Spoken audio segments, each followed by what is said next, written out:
welcome back for another Tool Time Tuesday. I'm Melissa Muir. In the last video you saw that I tried to decontaminate the silver and my crucible that I had.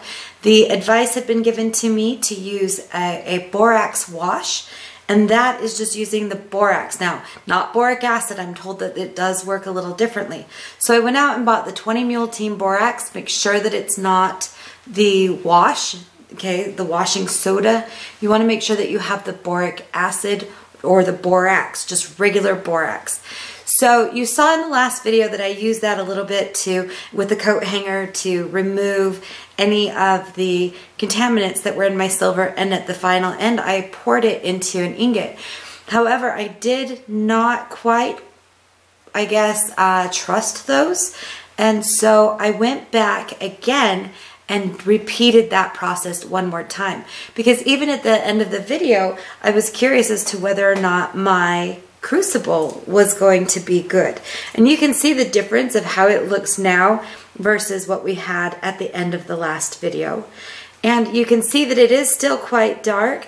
However, by going through this process, I was able to see like all of these different contaminants just kind of come out into this boric acid.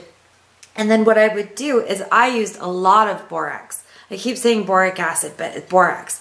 I used a lot of borax to the point where it was very liquid inside of my crucible, and I just poured it into my water, my quenching bowl basically, and was able to kind of clear that out.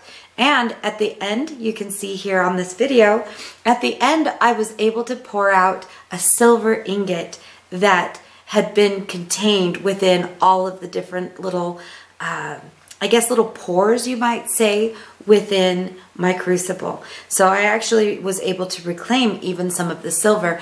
Now that I have gone back through the process and recast all of my silver, they rolled out beautifully. I had them in Tucson while I was there, and we tested all of them. There was no porosity, there was no cracking, no splitting, and everything worked beautifully.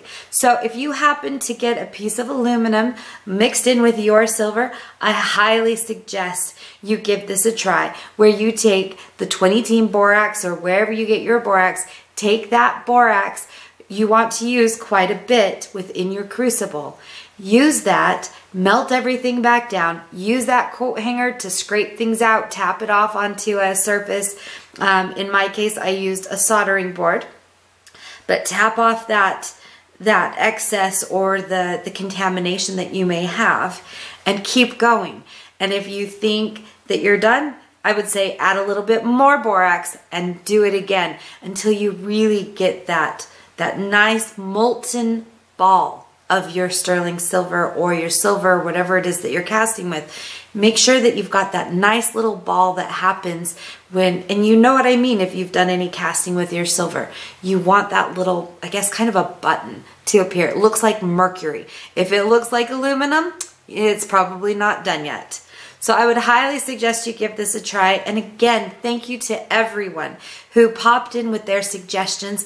I asked, you know, is this even salvageable? And there were quite a few people who jumped in from the community and said, you know what, this happens a lot. I've done casting for like 30, 40 years. I've had it quite a bit. Here's what you do. And because of their willingness to share, we now know that it's not all lost if you happen to contaminate your metal.